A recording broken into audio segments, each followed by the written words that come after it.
One of the great things about London at the moment is that it's really vibrant, it's really exciting, there's a renewed sense of civic pride. And that's because it's growing. More and more people are pouring into London, and there's less and less housing.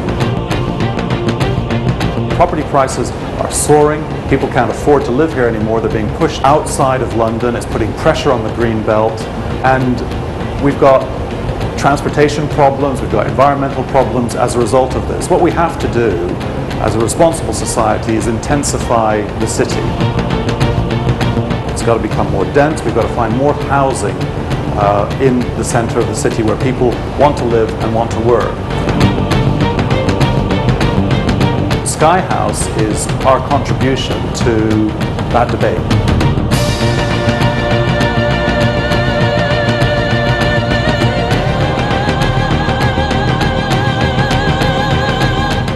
The debate is London-wide, its implications dramatic. The idea is to build up high. Not a new idea, but one that can be revised with modern techniques.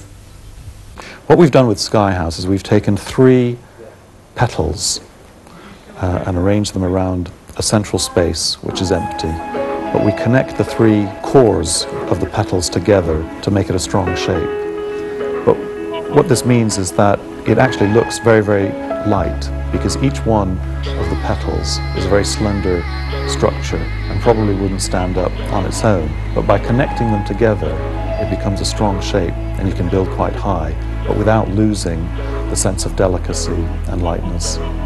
We've actually left the space between the petals free so that the wind can pass through it, and they're joined every 10 floors. The idea is that it should be as light, visually light, as well as physically light as possible.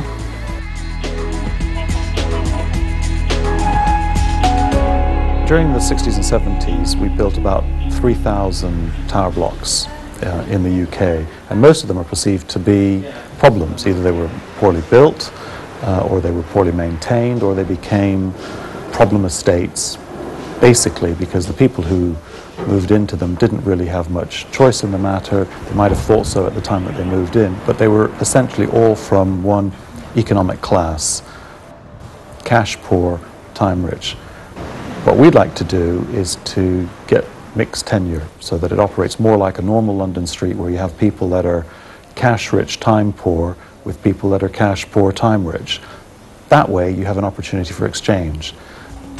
Combining that new social idea, I think, with high-rise living, with modern construction methods, reliable construction, reliable maintenance, reliable servicing, and a concierge, I think, is enough to reinvent the tower block for the 21st century as a desirable place to live.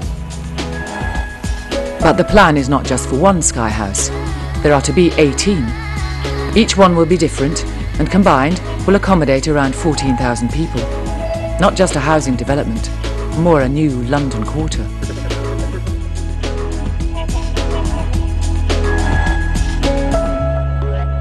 This is a polluted site, but it's actually a huge opportunity for London. I mean, the scale of the site, the fact that the infrastructure is in place. But the site contains one of the most controversial buildings in the UK. What to do with the Millennium Dome is taxing politicians and architects alike. If you take the dome as part of the overall master plan and convert it into a project that will capture the people's imagination, a new Eden, a project which builds on the Eden project in Cornwall, for example, would be, I think, something that would be hugely popular in London. It would be a showcase of latest ecological thinking and an environment that people would feel very comfortable in. It would also show the dome off for what it really is, a fantastic, vast space. I mean, the dome is a wonderful structure, it's a wonderful building. It's a building that is crying out actually to be used as one space. Now, this requires investment, it requires a new kind of idea about what the dome should become. But we believe that it's possible to create a public attraction here which is viable, that people will want to go and see, and people will believe in. And the idea of using it as London's version of the Eden project, I think, could actually become something that the people of London could actually be proud of. Many areas of London have had to shed their history to succeed. The Greenwich Peninsula is no exception. But what lies in store? It's huge, it's vast, it's 300 acres or more. It's the same area, curiously, as Battersea Park, which in the 1840s was still a marsh. Thomas Cubitt proposed to Queen Victoria's Commission for the improvement of the metropolis that Battersea Park be developed. But it wasn't all going to be developed. 100 acres were going to be developed for housing by the private sector. And as a result of that, 200 acres of the marsh would be converted into a park. Now, today, Battersea is a highly desirable place to live. It's got some very good housing, and it's got this wonderful park, which is enjoyed by everybody, young people, old people, all times of day, all kinds of activities are provided. We think a similar opportunity exists at Greenwich to provide a park, the 21st century version of Battersea Park, and housing for 12 to 14,000 people.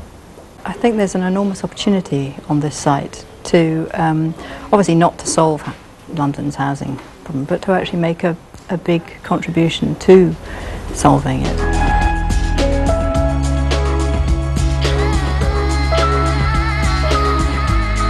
This is a project which is going to cost in monetary terms in excess of £2 billion.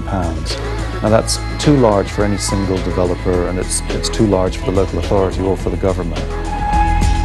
We think the way forward on this is for the public sector and the private sector to join forces and to pursue a vision of excellence on the peninsula, so that there is a public legacy of a park, 21st century park, using principles being spearheaded by Eden, new forms of housing, high-rise housing, mixed tenure, mixed use, sustainable, pointing towards the future, high density, over 100 units per hectare.